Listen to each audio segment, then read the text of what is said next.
இன்னைக்கு ஏசி ஆயிருக்கிறோம் அப்படின்னா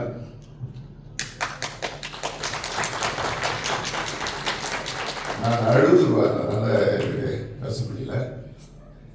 என்னுடைய அப்ளாய் நான் குருவாக இருக்கேன்னு நினைக்கக்கூடிய டாக்டர் சத்யநாராயணன் அவர்களும் எனக்கு கீழே என்னுடைய லைஃப்பில் நாங்கள் இருக்கக்கூடிய என்னுடைய அணியினர் தான் இதுக்கு காரணம்.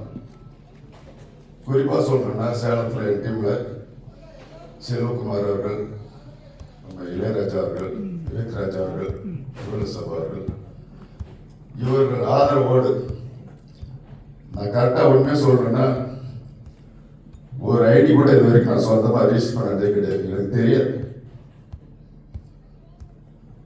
படிப்பே 1% கூட இல்லாம இங்க இந்த ஸ்டேஜ்ல எவ்வளோ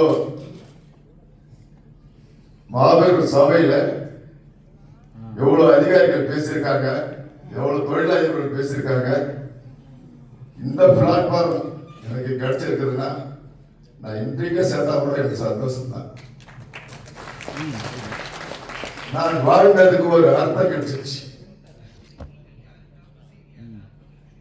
இந்த சிஸ்டம் கரெக்டா இருக்குது. அதை கொடுத்த நம்ம தங்கப்படைய சாருக்கும் இதை வழிநடத்தி கொண்டிருக்கிற எனது தலைவர் குறிச்சிருந்தா சொல்லுவார், நானும் குறிச்சிருக்கேன். வெறும் 250 கேபிக்கு விழா வந்தான். ஒரு 18 மாசம் ஆகுது.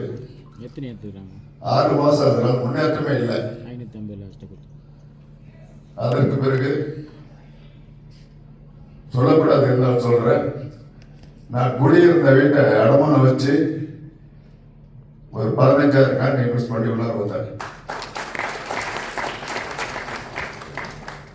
இன்றைக்கு கொஞ்சம் கொஞ்சமா வளர்ந்து ஒரு 60,000 கேபிக்கு ஸ்டேக்கிங் வச்சிருக்காரு.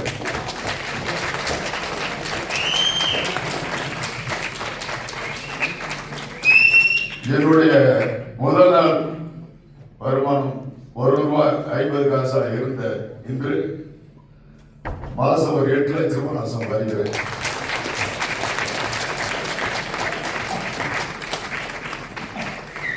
வேறெல்லாம் போயிட்டு போய் வியாபாரம் பண்ணியிருக்கேன் நான். ஆனா 5வது வரைக்கும் கஷ்டப்பட்டு போயிருந்தும் பயன் இல்லை.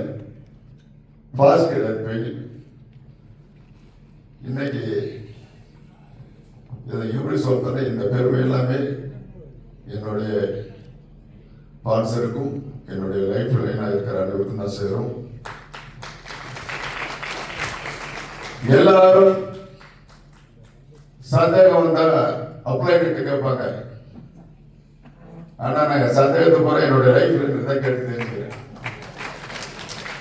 உண்மை சொல்றது எதுவும் தப்பு இல்லைன்னு நினைக்கிறேன். ஏன்னா இருக்கிற உண்மை சொல்றேன். இங்க நான் நேற்று காலையில் வரல 14,500 கேபிக பெண்டிங் இருக்கு ஏசி ஆகிறதுக்கு. நீங்க எப்படியாவது ஏசி ஆகணும்னு சொல்லிட்டு 1 ஹவருக்கு முன்னாடி அவங்களே ஏசி ஆக்கிட்டு உங்க செல்லை ஓபன் பண்ணி பாருங்கன்றாங்க. இப்பதான் நான் ஏசி ஆக்கிட்டு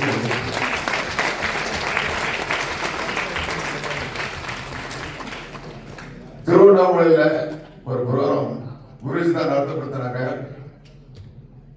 பிராக்டிஸ் பண்ணி யாருன்னு தேடிட்டு இருக்காரு. நான் அந்த மாதிரி தான் உட்கார்ந்துருக்கேன். எனக்கு தெரியல. இவருக்கு தெரிஞ்ச ஒருத்தர் ஆக்சுவலி இவர் தான் பிராக்டிஸ் பண்ணிட்டு போய் இவர் கையில் படிச்சாரு. நீங்க மெண்டர் ஆயிட்டீங்க, உங்களுக்கு அவார்டு கொடுக்குன்னு சொன்னாரு. சாருக்கு தெரியும். அதே மாதிரி நான் மீடியம் ஆண்டு எனக்கு தெரியாது, பிசி ஆனது தெரியாது, இப்ப ஏசி ஆனது தெரியாது.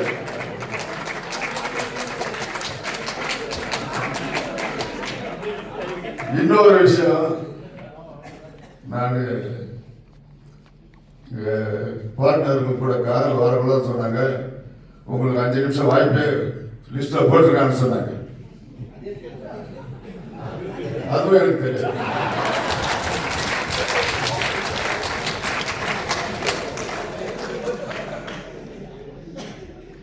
ஆனா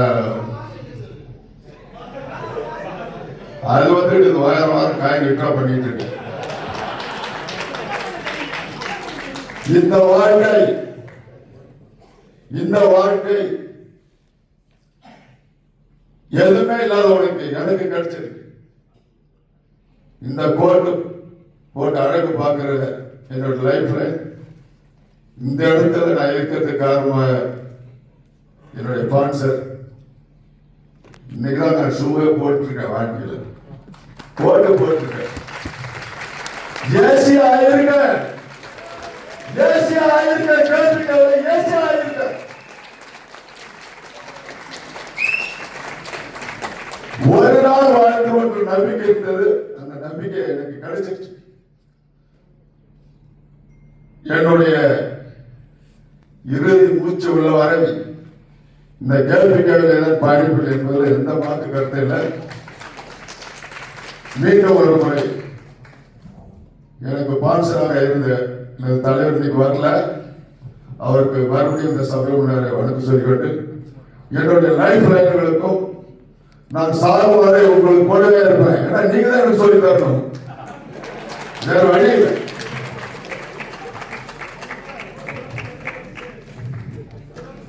ஒரு வாரம் பேச வரல,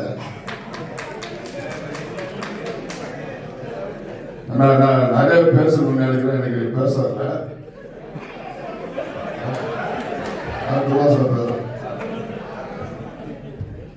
மாபெரும் சபைதனில் நீ நடந்தால் உனக்கு மாலைகள் இட வேண்டும், ஒரு மாற்றம் குறையாத மனவரை என்று பேசுவதற்கு சொன்னது போல இந்த சபையில நடந்து வந்த பெருமை எனக்கு வாழ்நாள் பெறப்போகுது. ஆனால் இதற்கு ஈடா என் உயிர் உள்ளவரை ஏற்பிக்கையில் இருப்பதை போய்கொண்டு வாய்ப்பளித்த மார்கரெட் அவர்களுக்கும் அனுபவிச்சர் அவர்களுக்கும் எனது ஸ்பான்சர் டாக்டர் எஸ் வஜரராஜ் அவர்களுக்கும் எனது லைஃப் லைன்களுக்கும் இவ்வளவு நேரம் கேட்டுக்கொண்டு அவங்களுக்கு நன்றி.